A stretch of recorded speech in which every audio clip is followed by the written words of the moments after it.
Puji syukur kehadirat Allah dengan mengucapkan alhamdulillahirabbil alamin, bersalawat kepada Nabi dengan mengucapkan Allahumma salli ala Muhammad wa ala ali Muhammad fil alamin innaka Hamidum Majid. Bapak Ibu sekalian yang berbahagia, mudah-mudahan di subuh hari ini Allah meridai, Allah limpahkan rahmat, Allah berkahi kita semua yang hadir. Insyaallah husnul khatimah. Untuk orang tua kita yang telah mendahului, Allah tempatkan di tempat terbaik di sisinya. Allah terima amal ibadahnya, Allah kumpulkan bersama orang-orang yang saleh. Dan untuk orang tua kita yang masih hidup istiqamah, husnul khatimah, insyaallah dianugerahkan anak-anak yang selalu mendoakannya. Amin ya rabbal alamin. Baik Bapak Ibu sekalian yang berbahagia, di subuh hari ini sedikit kita berbicara tentang satu hadis daripada baginda Nabi Muhammad sallallahu alaihi wasallam, dari pernyataan dari Ibnul Qayyim Al-Jauziyah, pernyataan daripada Ibnul Qayyim Al-Jauziyah. Perkataan Ibnul Qayyim Al-Jauziyah dalam satu bait itu mengatakan begini: dakhalan nasa an-nara min thalathati abwabin.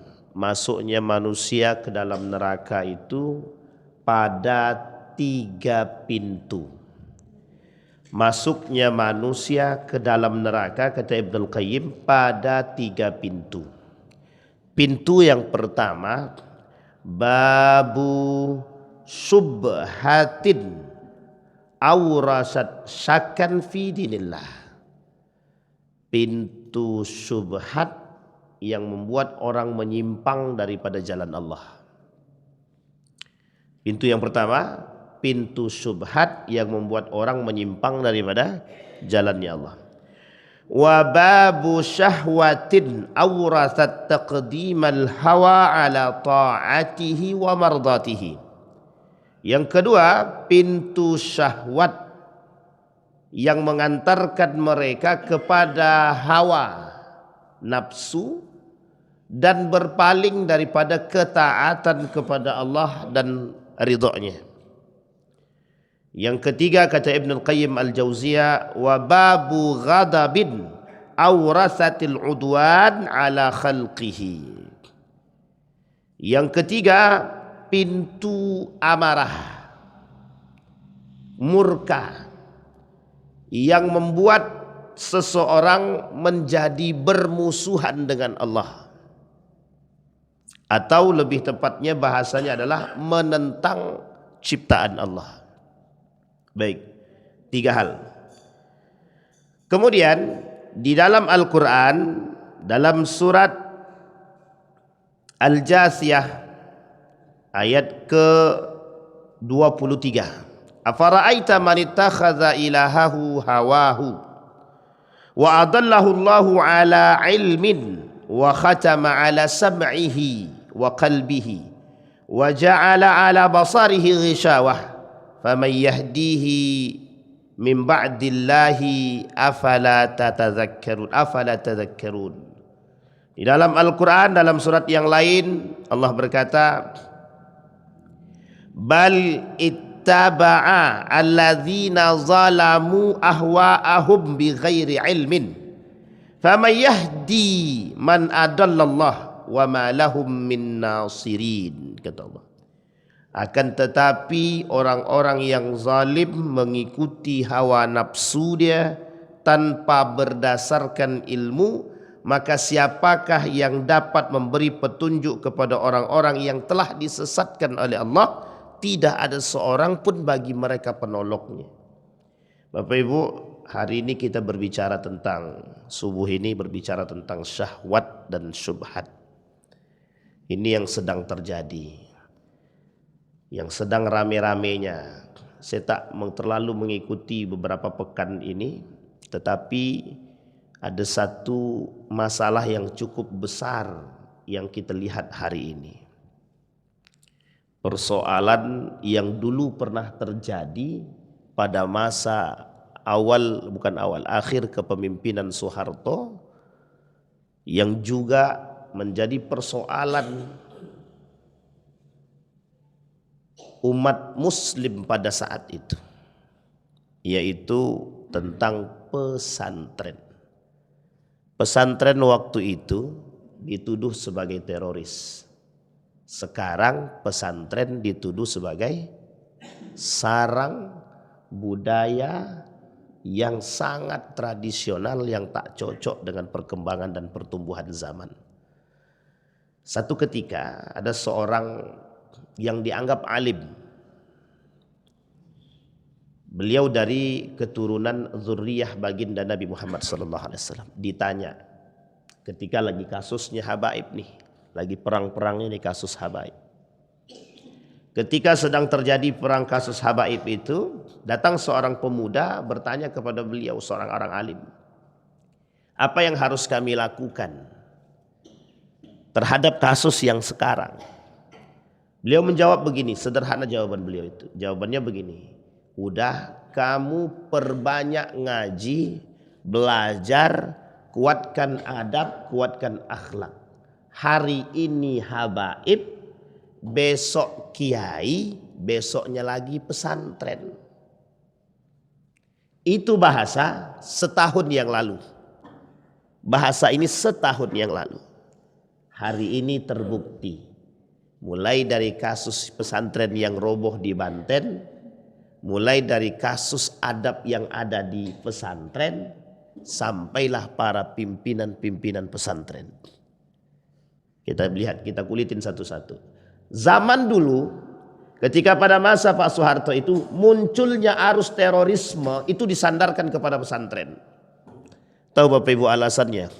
Kekuatan Islam pada saat itu untuk memberikan dukungan penuh kepada kemerdekaan Republik Indonesia melalui tangan para santri dan dukungan para pesantren dan para pimpinan-pimpinan.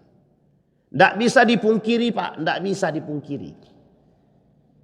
Jadi kalau mereka hari ini menguliti itu cuma proses untuk menuju yang lebih dewasa.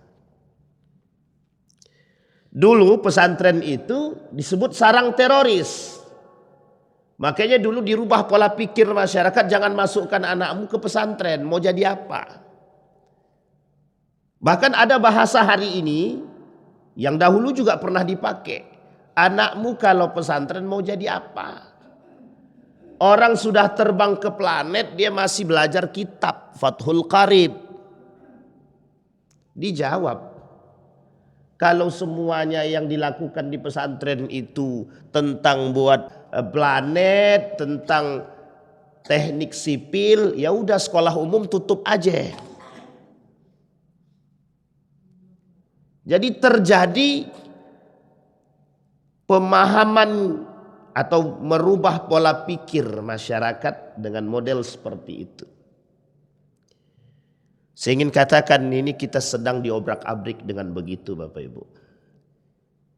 Benar pada masa habaib, kasus pada masa Ba'alawi, kasus Ba'alawi yang rame-rame itu.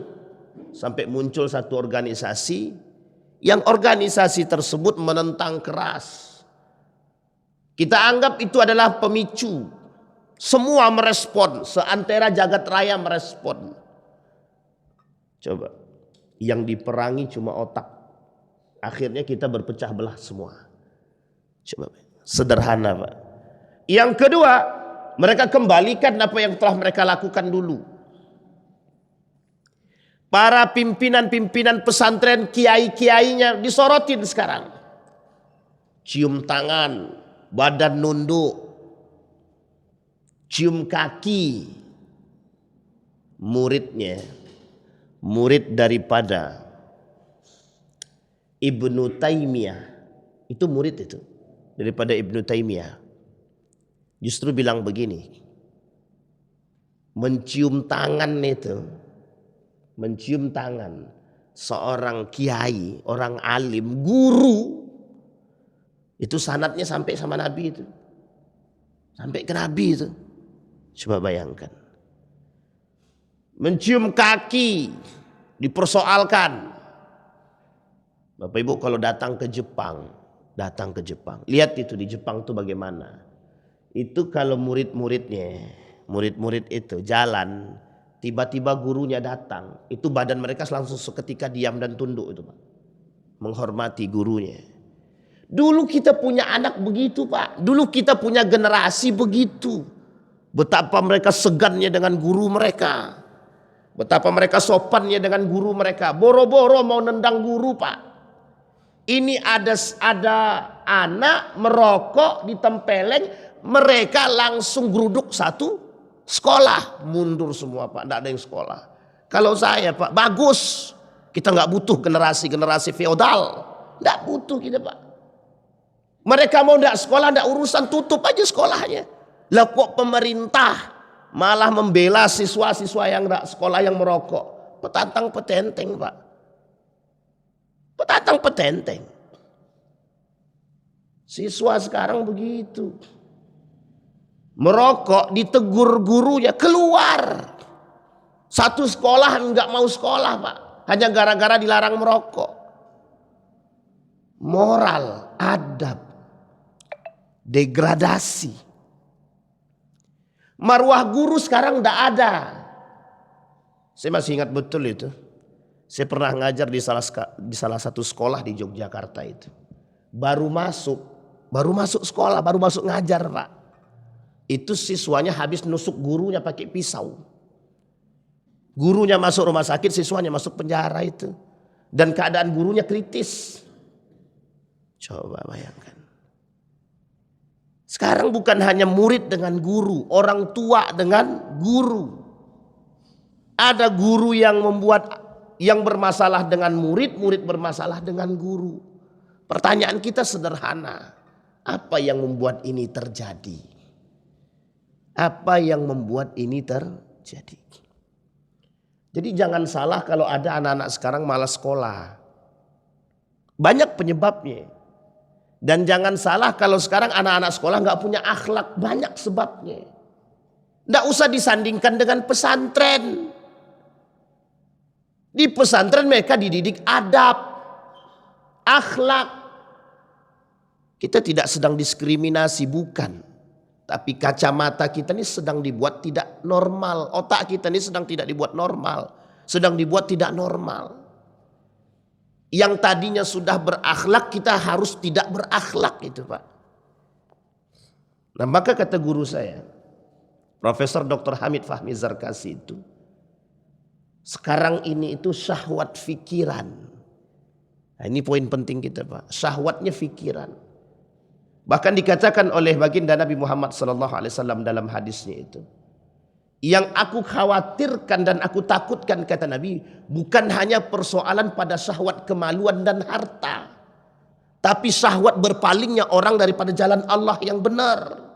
Itu hadis Nabi. Hadis diriwayatkan oleh Muslim. Yang dikhawatirkan oleh Nabi bukan hanya syahwatnya seseorang pada harta, pada kemaluan. Tapi juga syahwatnya mereka atas berpalingnya mereka daripada jalan yang benar. Coba. Sekarang kita tidak punya perhatian. Coba perhatikan baik-baik Bapak Ibu. Khawatir tidak kita dengan keadaan kita sekarang?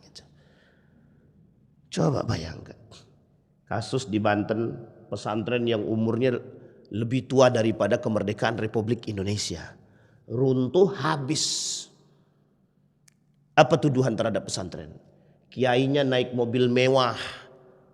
Santrinya gedungnya rusak. Ambruk yang mati. Ambruk yang lain yang mati banyak, yang meninggal. Yang kasus yang diangkat yang itu. Ini pesantren yang gak benar. Kontraktornya siapa? Lah kok bisa begini? Pesantren seumur begini kok harus bisanya begini? Coba bayangkan. Yang kena siapa? Pesantrennya dulu. Kedua siapa? Kiainya. Apa sorotan terhadap kiainya? Yang disorot terhadap kiainya hidup mewah, hidup mulia, mobilnya banyak. Semua santri disuruh nunduk. Apa isu yang lain? Uang kiainya aja hidup dari santri kok bangga. Coba bayangkan. Lebih mulia mana? Hidup dari gaji daripada hidup dari korupsi. Hidup lebih mulia mana? Hidup dari gaji atau dari korupsi?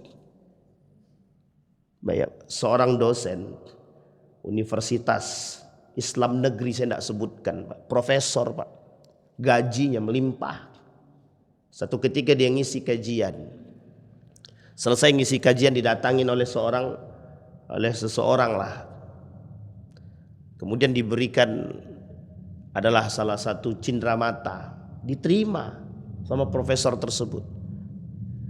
Kebetulan ada yang duduk, Pak, Bapak kan sudah profesor, duit banyak, kenapa tetap diterima yang diberikan oleh masjid tersebut? Dijawab sama dia, gaji saya itu banyak campurannya, subhat dan haramnya ada, kata dia gitu. Kalau saya dari sini lebih jelas berkah dan halalnya, kata gitu. Coba bayangkan, dia begitu kan Pak, saking khawatirnya dia. Syahwat, subhat. Maka Bapak Ibu sekalian yang berbahagia, persoalan sekarang itu, yang ingin saya katakan kepada Bapak Ibu semua, jangan tertipu dengan keadaan. Kita sedang dihancurkan orang, kita sedang diobrak-abrik sama mereka. Siapa mereka yang mengobrak-abrik kita? Munafiqun. Orang-orang munafik yang berada di dua tempat. Satu yang di atas, yang kedua yang bekerja sama. Dari masyarakat awam yang bekerja sama dengan yang di atas, yang pengen merobohkan hal tersebut. Ini yang disebut dengan penjajahan gaya baru, kolonialisme gaya baru. Kalau dulu penjajahannya adalah dengan senjata, kalau sekarang dengan ini. Apa yang dilakukan oleh PKI pada masanya sama sekarang begitu. Yang mereka robohkan apa? Generasi-generasi yang dididik dengan agama. Habis Pak. Coba bayangkan, kita bangga dengan anak yang tidak sholat, tapi kita tak bangga dengan anak yang pintar ngaji. Gak bangga kita. Apa yang mau kita tampilkan? Apa yang mau kita banggakan? Baik. Maka kata Allah dalam Al-Quran itu, bal ittaba'al ladzina zalamu ahwa'ahum bighairi ilmin. Ini yang terjadi sekarang. Orang mengikuti hawa nafsu tanpa ilmu. Tidak ada ilmunya. Mereka mengikuti hawa nafsu mereka saja. Untuk mendapatkan apa? Untuk mendapatkan dunia, bukan yang lain. Maka kata Ibnu Qayyim Al-Jauziyah, ada 3 pintu yang mengantarkan mereka kepada neraka. Yang pertama kata Ibnu Qayyim Al-Jauziyah, babu subhatin. Bab subhat, kita lewatkan dulu. Kita masuk pada poin yang kedua, bab syahwat yang mengantarkan mereka kepada neraka. Disebutkan Nabi, ada 3 setidaknya kata Nabi. Syahwat kemaluan. Perhatikan sekarang betapa gemparnya syahwat kemaluan itu. Sudah kita bahas itu dulu. Kata Nabi, salah satu tanda hari kiamat itu tidak akan terjadi hari kiamat sampai kalian akan melihat perempuan bezinah. Laki-laki perempuan bezinah di tengah jalan seperti tidak ada rasa malunya sama sekali. Mereka berzinah di hadapan khalayak ramai bak binatang. Ini syahwat Pak. Pemerkosaan, perselingkuhan, perzinahan. Kita tak pernah lepas daripada sorotan perzinahan itu. Ini sudah kita bahas dulu. Mulai dari perubahan Inggris, mulai daripada perubahan Turki, runtuhnya Turki Utsmani sampai sekarang kita sudah diserang. Westernisasi, Koreaisasi, apalagi Japanisme, semua Pak kita diserang. Pakaian kita yang sopan jadi tidak sopan. Orang sekarang sudah mudah berpelukan, ciuman. Kita tanpa sadar, kita sedang didoktrin ini hal biasa. Kita normalkan itu syahwat-syahwat itu. Kita normalkan Pak. Kita normalkan itu. Kita tanpa sadar itu. Dan ingat Bapak Ibu, perang pemikiran ini bukan hanya berada pada secara umum saja, masuk dalam agama juga sama. Bapak Ibu tahu, bahkan mereka memasuki unsur-unsur kerusakan agama itu dalam hukum-hukum itu sendiri. Kita ambil contoh yang paling sederhana. Di dalam Islam itu tidak ada namanya warisan pengganti. Ahlul waris pengganti itu tidak ada dalam Islam. Enggak ada. Tapi mereka masukkan dalam hukum-hukum yang lain untuk melakukan kerusakan dalam Islam itu.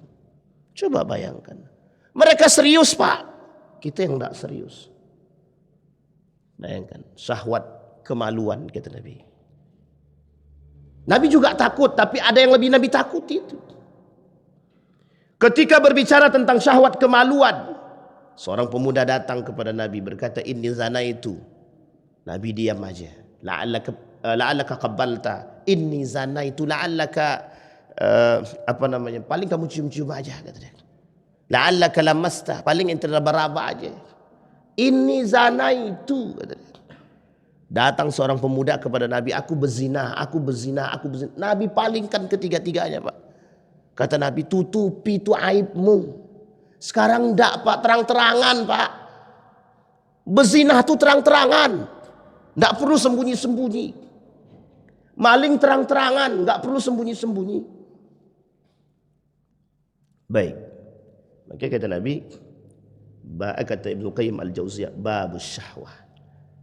Baik. Kita orang-orang yang mengerti, beriman, Bapak Ibu yang beriman, mereka yang beriman harus paham. Jangan sampai kita terjerumus dalam 3 pintu itu. Masuk dalam neraka hanya karena syahwat. Dan syahwat itu ada 3 tingkatan yang tadi. Apakah kita terjerumus dalam syahwat kemaluan, syahwatnya harta, atau syahwat pola pikir yang membuat kita berpaling daripada jalannya Allah. Baik. Bisa dipahami Bapak Ibu? Sederhana ini Bapak Ibu.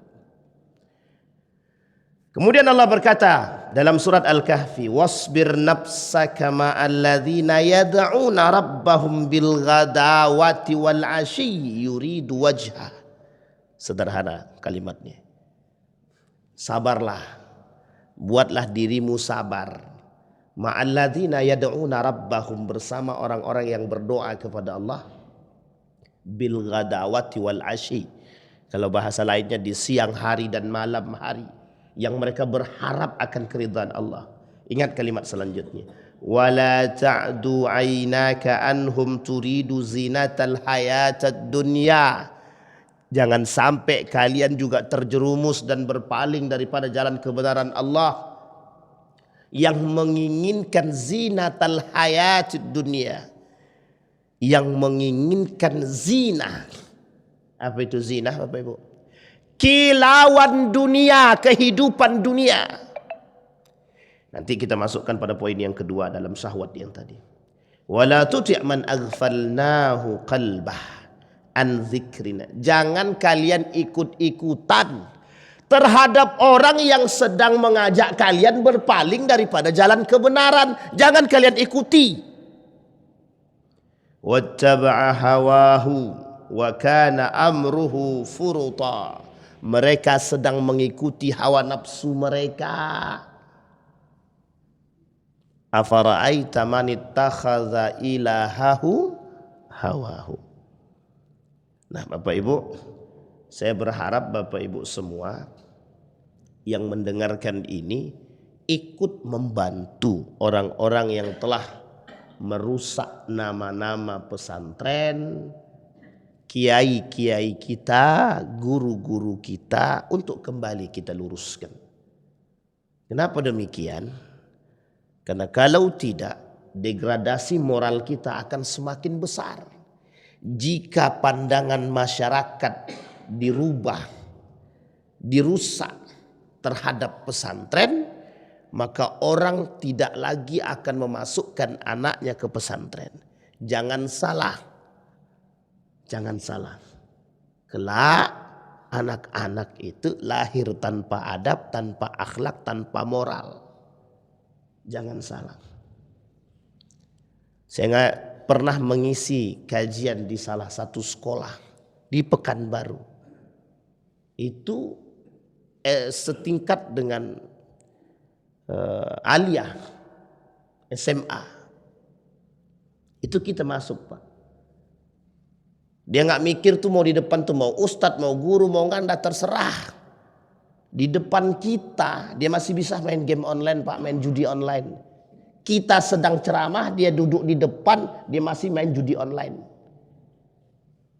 Coba bayangkan, di mana letak moral kita sekarang? Pertanyaannya kok bisa begitu? Kata guru saya, dampak daripada jauhnya kita daripada nilai-nilai agama. Dampak dari merosotnya moral-moral, etik-etik, nilai-nilai agama. Kemudian kata Allah dalam Al-Quran, wa qulil haqqa min rabbikum faman sya'a falyu'min wa man sya'a falyakfur. Lakukan yang terbaik yang bisa kalian lakukan. Kalau kita sudah tak mampu berada pada posisi berjuang, berjihad melawan hal tersebut, maka ada dua kemungkinan. Kalian berada pada posisi orang beriman atau berada pada posisi orang-orang yang kufur. Baik. Sekarang poinnya itu adalah syahwat pada kemaluan. Sekarang yang kedua, kata Nabi pada syahwat harta. Zinatal hayatid dunia. Mereka yang begitu cinta terhadap dunia. Mereka yang begitu mengagung-agungkan dunia pada ayat yang tadi kita bacakan. Demi dunia, demi harta, mereka merubah pola pikir masyarakat, menormalisasikan yang tidak normal, agar orang-orang bisa terjerumus dalam hal yang sama. Lagi-lagi pelakunya siapa? Orang-orang munafik yang bekerja sama dengan Yahudi, dengan Israel, dengan pokoknya orang-orang itu yang bekerja sama untuk menormalisasikan yang tidak normal. Lembaga hari ini, lembaga pendidikan hari ini yang masih mengusung nilai-nilai, akhlak-akhlak moral pertahankan. Karena lembaga yang membiarkan akhlaknya hancur, lembaga yang membiarkan moral-moral siswa, santri rusak, yang mengajarkan cinta kepada dunia, akan menghasilkan generasi-generasi feodal. Generasi-generasi yang cinta terhadap dunia. Sudah di rumah dimanja, apa yang diinginkan diberi, masuk sekolah-sekolah yang elit, ada AC-nya, ada TV-nya, boleh pakai HP dan lain sebagainya. Tidak ada lagi pejuang-pejuang sejati. Semua lemah. Jadi seolah-olah sekolah itu bisa dibeli.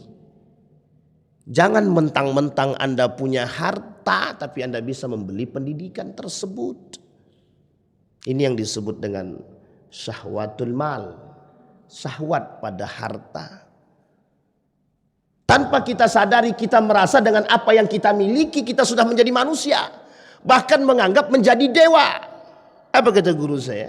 Hati-hati, dewa atau Tuhan terbarunya manusia hari ini.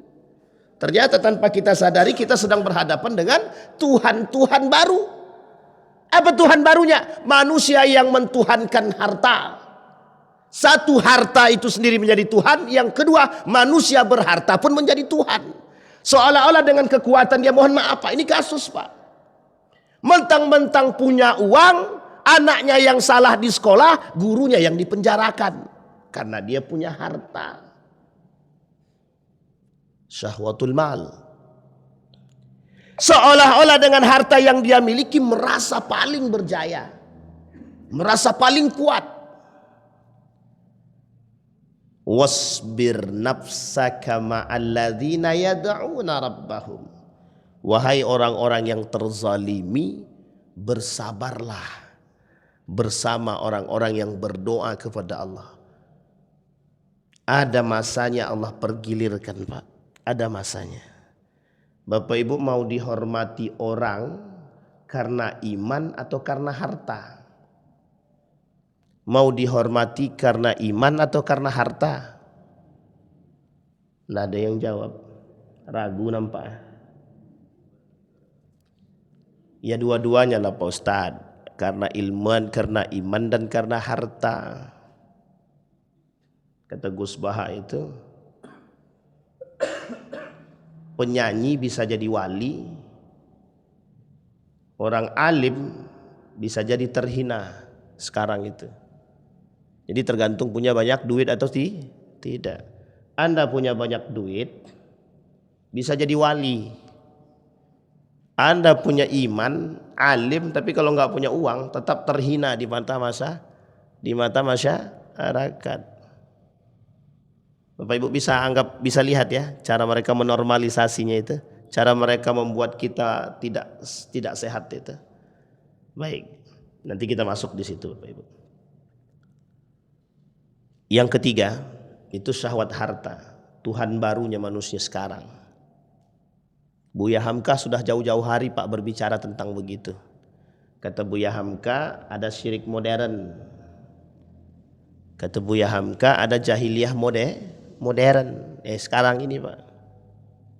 Baik, sekarang yang ketiga, syahwat yang ketiga. Maka syahwat yang ketiga, kata Profesor Dr. Hamid Fahmi Zarkasi, pada syahwat yang ketiga adalah syahwat fikiran.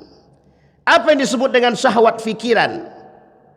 Ada orang berzina, ada orang mencuri, ada orang membunuh karena korupsi. Orang korupsi, orang merampok karena syahwat itu, memanipulasi karena dorongan syahwat. Semuanya syahwat. Jadi bukan hanya berzina aja yang syahwat. Orang korupsi juga karena syahwat itu. Tapi dorongan syaitonnya lebih kencang untuk ngambil haknya orang lain daripada haknya dia sendiri. Kalau bahasa sederhananya Pak, tadi tertulis di situ itu. Sederhana betul itu maknanya itu. Orang kalau nggak pandai bersyukur sampai kiamat nggak akan pernah cukup. Itu kata Zainuddin MZ begitu itu. Orang kalau tak pandai bersyukur sampai kiamat nggak akan cukup. Tapi orang yang pandai bersyukur sedikit pun dicukup. Coba bayangkan. Dia rasa syukur itu tinggi memang. Kemudian apa kata para ulama? Syahwat itu hawa nafsu. Hawa nafsu yang dimiliki oleh manusia dan juga dimiliki oleh hewan. Hawa nafsu dimiliki oleh manusia juga hewan. Manusia yang meninggikan hawa nafsu seperti hewan. Balhum adal. Mereka jauh lebih berbahaya daripada hewan itu sendiri. Sandaran kita ini Pak binatang. Sandaran kita ini binatang. Perumpamaan manusia itu binatang yang mempertuhankan hawa nafsu. Binatang berzinah di tengah jalan karena nggak punya ini. Lah kalau ada manusia yang berzinah di tengah jalan, sudah punya otak, punya agama, berzinah di tengah jalan, berarti lebih parah daripada binatang. Ya lebih baik dia tidak punya otak Pak. Sama dengan para koruptor. Baik. Orang yang sesat karena menggunakan hawa nafsu dia tanpa akal dan ilmu sehingga akan menyebabkan dia berpaling daripada agama. Coba bayangkan. Pesantren diobrak-abrik. Kiai difitnah. Lihat. Kalau sudah pesantren diobrak-abrik, kiai difitnah, kalau pesantren tutup tidak ada yang belajar agama. Belajar agama kudu ada guru yang mengerti Pak. Coba bayangkan kalau belajar akidah tanpa guru sesat.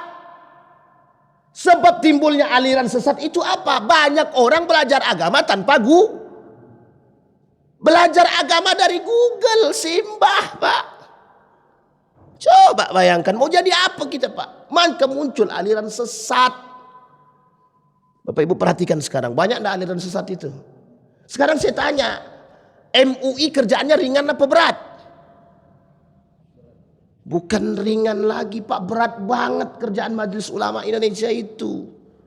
Yang harus dia hadapi adalah setiap waktu bertemu dengan orang-orang yang menjadi atau yang mengagungkan hal-hal tertentu yang menyesatkan. Apa dampak? Itu pesantren masih ada. Anak-anak kita masih belajar agama. Coba bayangkan kalau tidak ada pesantren. Kemana kita mau belajar agama?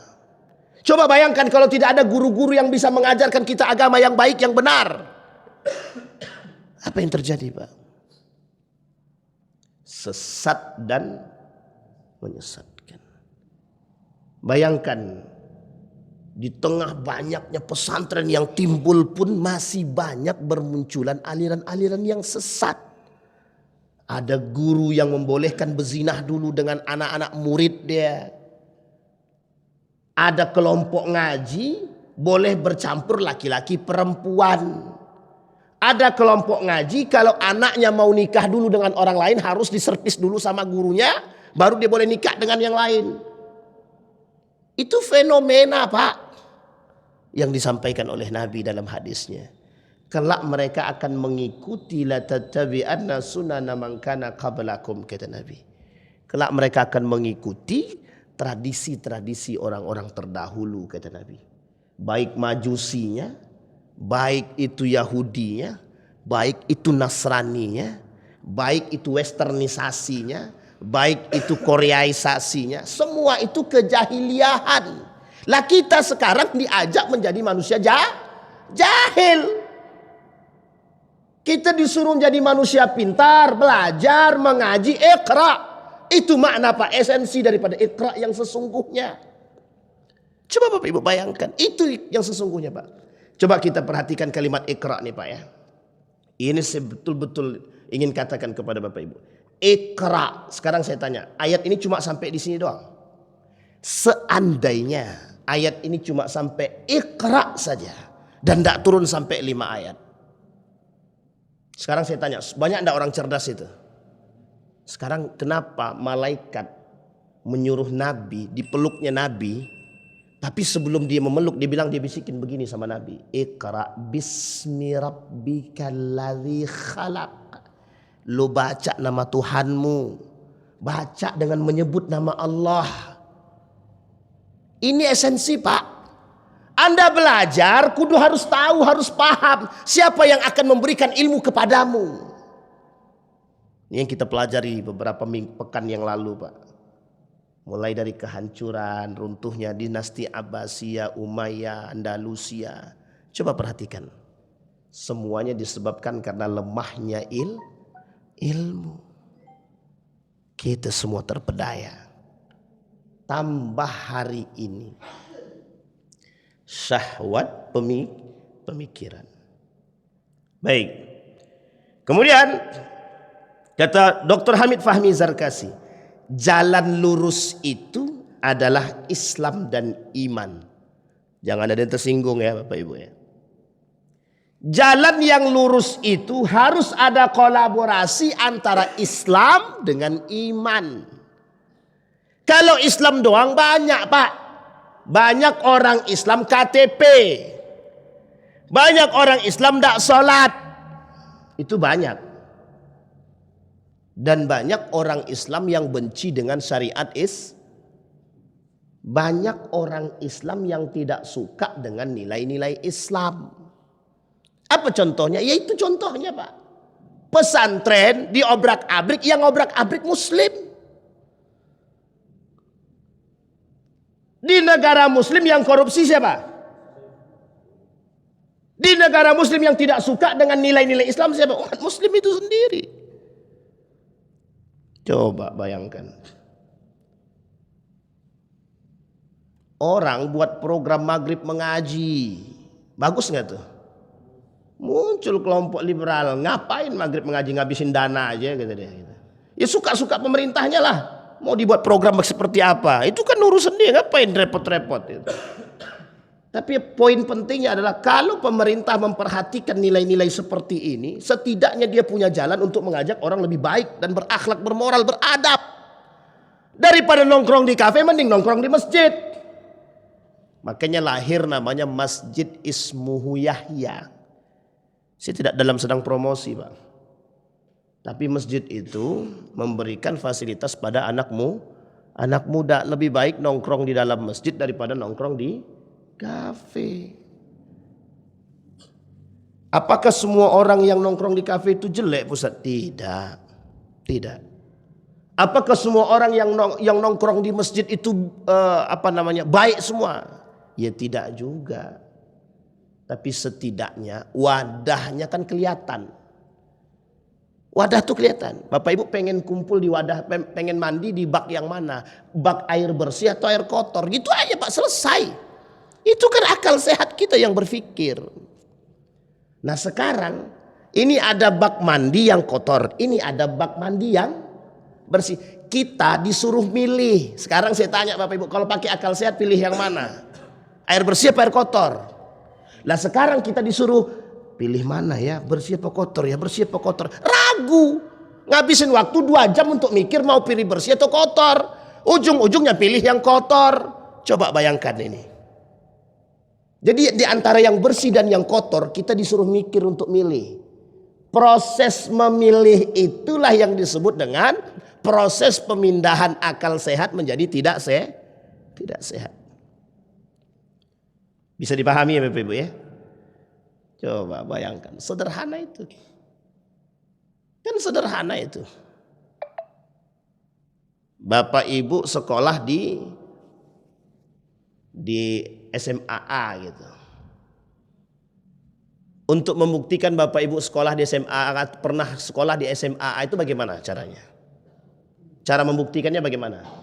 Datang ke sekolah itu bawa ijazah selesai, ini ijazah kami selesai itu Pak. Alah sekarang kita disuruh mikir ribet-ribet untuk membuktikan satu kebenaran. Yang jalan menuju kebenaran itu tinggal datang bawa bukti selesai. Misal Bapak Ibu punya hutang sama saya, ada tulisannya, dan Bapak Ibu juga punya catatannya. Mudah enggak membuktikannya? Bapak Ibu tinggal datang, ini hutang saya Pak. Atau kwitansinya saya tulis di sini kwitansi, selesai kan? Terbukti Bapak Ibu punya hutang atau tidak. Lah sekarang, oh enggak begitu. Itu mungkin hutangnya zaman dulu, tulisannya baru sekarang. Astagfirullah, itu begitulah yang disebut dengan syahwat fikiran. Kita dibuat tidak normal sekarang. Makanya bahasanya menormalisasikan yang tidak normal. Bagaimanakah syahwat bisa membuat fikiran menyimpang daripada Al-Quran? Al-Quran menunjukkan bahwa karena syahwat hati seseorang itu terkunci. Kata Al-Quran itu, kenapa manusia bisa berpaling daripada Al-Quran, daripada kebenaran? Kenapa pikiran kita ini bisa menyesatkan? Ya karena di dalam hati kita, hati yang bersih kita ini terkunci menolak kebenaran. Sekarang saya tanya, saya kasih ilustrasi sederhana. Abu Jahal itu tahu enggak kalau Al-Quran itu benar? Abu Jahal itu tahu enggak kalau Islam itu betul? Benar tahu Pak, syahwat dia yang membuat dia berpaling. Sekarang saya tanya sama para koruptor itu tahu enggak kalau itu salah? Pertanyaannya mengapa mereka harus mutar-mutar untuk mengatakan kalau itu salah gitu loh. Kan selesai. Tahu enggak kalau zina itu salah? Mereka tahu Pak. Tapi kan tidak perlu ada bukti untuk mengatakan bahwa zina itu tidak haram. Enggak perlu Pak. Apa kita perlu bukti? Membuktikan sesuatu yang salah itu. Ada satu hal yang sudah pasti salah. Apa kita perlu melakukan penelitian dulu untuk membuktikan kesalahan tersebut? Contoh. Bapak Ibu memukul orang tua, salah apa tidak? Apapun alasannya salah. Sekarang kita harus cari tahu. Ini Bapak Ibu ini kenapa saya pukul? Karena memang dia susah diatur. Apapun alasannya Pak tetap salah Pak. Enggak perlu adanya kita harus datangkan profesor dari Amerika untuk membuktikan. Astagfirullah itu miras itu salah apa tidak? Kita perlu carikah? Kita perlu carikah profesor untuk meneliti kesalahan miras itu? Kan tidak butuh Pak. Jadi sesuatu yang sudah mutlak dan jelas kesalahannya nggak perlu Pak dilakukan penelitian. Hanya saja yang perlu dipahami adalah mengapa kesalahan itu terjadi. Berat atau ringan, itu yang lebih baik untuk dilakukan. Sekarang coba perhatikan, mohon maaf Pak ya, ini para pengacara saya minta maaf betul ini. Anda membela orang itu bukan membela yang salahnya. Kalau terbukti orang itu salah, Anda dibenarkan untuk memberikan keringanan hukuman. Bukan membenarkan atau memanipulasi yang salah jadi betul. Kalau memanipulasi yang salah jadi benar, maka Anda pertanggungjawabannya di akhirat. Bukan hanya di akhirat. Di dunia Anda harus membersihkan nama yang Anda rusak. Coba bayangkan. Nah kita dibuat begitu. Maka saya berpikir Pak, kok begini keadaan dunia? Ternyata sudah Allah sebutkan dalam Al-Quran. Yang akan menyebabkan mereka menyimpang daripada jalan yang benar. Kan dalam surat Al-Dzariyat tadi. Karena syahwat pendengarannya. Karena syahwat penglihatannya terhalang. Mengapa ada orang bisa menyimpang dari ajaran yang benar? Dari kebenaran karena mereka mengikuti syahwatnya, syahwat pandangannya, syahwat pendengarannya, semua Pak. Makanya itu yang terjadi sekarang, yang kita alami sekarang, kondisi-kondisi kita hari ini adalah disebabkan syahwat-syahwat tersebut. Syahwat kemaluan sudah jelas. Syahwat harta, banyak cinta harta, cinta dunia semua. Bahkan sekarang di mana-mana bicaranya itu Pak. Bicaranya itu di mana-mana. Bahkan ceramah-ceramah para dai-dai, para asatid, para syekh-syekh yang ada di Timur Tengah. Begitu yang di Malaysia itu semua Pak. Kenapa? Ternyata ini konsepnya global. Dan syahwat harta, syahwat zina, syahwat kemaluan dan syahwat pikiran itu sekarang global. Permasalahan bersama, internasional. Bukan hanya di Indonesia. Artinya apa? Umat muslim harus betul-betul beriman agar dia aman. Itu kuncinya Pak. Maka kolaborasi antara Islam dan iman harus sejalan. Kalau cuma Islam doang dia tidak iman, maka jadi Islam KTP. Kalau iman saja tapi dia tidak Islam, sesat. Aku percaya kepada Allah, tapi aku tidak mau masuk Islam. Bisa masuk surga nggak begitu? Wong gerbangnya itu di situ Pak. Dan ini ada. Dan saya sudah temukan Pak di tahun 2016 di Jawa. Saya temukan. Enggak perlu kita berislam, yang penting kita percaya. Padahal kan Islam itu gerbangnya Pak. Harus kolaborasi. Dan ada satu lagi yang harus dikolaborasikan. Tidak hanya Islam, iman, tapi ada juga ihsan. Ya Bapak Ibu ya, ihsan. Iman, ilmu, amal. Juga harus kolaborasi. Jangan kita Islam saja tapi kemudian kita beriman tapi kita tak ihsan. Akhirnya yang terjadi lisan kita nih bebas. Kita percaya kepada Allah, kita Islam, kita berpercaya kepada Allah, tapi kita tak menjalankan yang sesungguhnya. Di dalam Islam yang dilarang bukan berpikir rasional atau menggunakan akal, tetapi berpikir yang mengikuti syahwat. Di dalam Islam yang disalahkan itu bukan berpikir. Jadi kalau kita berpikir menggunakan akal ini salah Ustaz. Tidak, benar Pak. Memang harus kita berpikir dengan akal. Akal itu salah satu anugerah kita yang Allah berikan. Perbedaan kita dengan binatang ada di sini. Jadi kalau manusia tidak berpikir dengan akal sehatnya, berarti manusia itu beda tipis. Kan tidak mungkin saya bilang binatang Pak. Tapi beda tipis. Nah kita diajak untuk jadi binatang. Bapak Ibu jangan mau diajak untuk berpikir menjadi seperti hal tersebut. Maka kata Allah di dalam Al-Quran, sebab mengikuti hawa nafsu akan menyesatkan manusia dari jalan Allah. Dalam surat Sad ayat 26. Ini sebenarnya suatu tindakan ketidakadilan dalam diri seseorang. Nah, ini yang disebut dengan tidak adil pada diri sendiri itu begitu. Dia tak bisa berlaku adil. Maka dalam surat Al-Kahfi ayat 28 yang tadi kita bacakan, orang-orang yang melakukan tindakan seperti ini tentu bukan orang yang dapat disebut adil.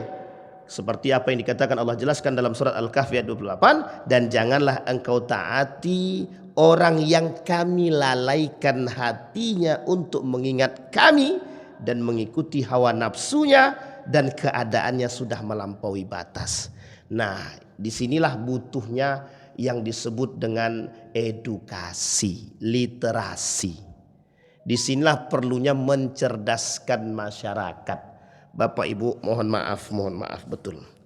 Untuk melihat seseorang ini sama-sama punya kealiman. Ini alim, ini alim. Tapi yang satu alim sultan, yang satu alimur rabbani.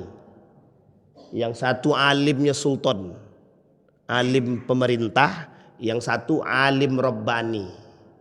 Alim pemerintah ini, apa kata pemerintah, jalan. Kalau alim rabbani mau salah mau betul ditentang. Sekarang saya tanya, perbedaan di antara dua alim ini apa? Ini saya kasih contoh, perbedaannya di mana? Di mana perbedaannya? Nah sekarang ini kan sama-sama alim. Kalau kita tidak cerdas, maka bagi kita dua-duanya sama. Sama-sama alim. Tapi ingat, kita butuh kecerdasan. Apa itu? Mana yang terbaik di antara kedua ini? Orang yang terbungkam karena sultannya, atau orang yang betul-betul berani mengatakan kebenaran karena imannya. Dan ini tergantung kepada kita.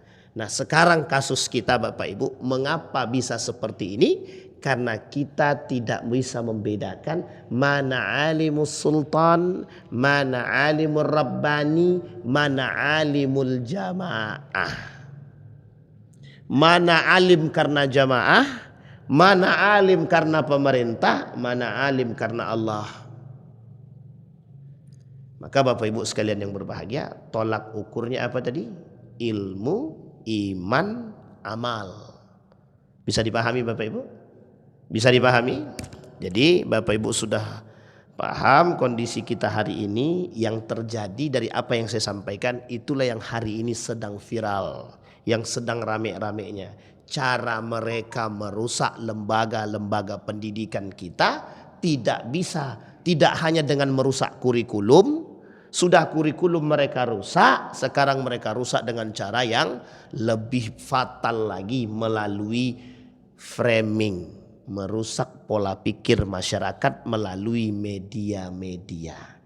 Yang ditontonkan apa? Tidak ada yang ditontonkan di situ. Ini loh, sekolah pesantrennya pakai ada bahsul masailnya. Coba itu yang ditontonkan, Pak. Betapa enaknya santri-santri mengkaji hukum. Coba itu yang ditontonkan. Tapi yang ditontonkan adalah santri sedang nunduk, kiainya jalan. Kenapa yang begitu-begitu yang ditontonkan? Orang yang mencoba memframing ini, dia sedang mencoba menggunakan syahwat pikiran dia untuk merusak kita semua. Apa tujuan dia? Tujuan dia satu saja, merusak nilai, merusak agama. Apa harapan dia? Harapan dia satu saja, dunia. Bisa dipahami Bapak Ibu ya?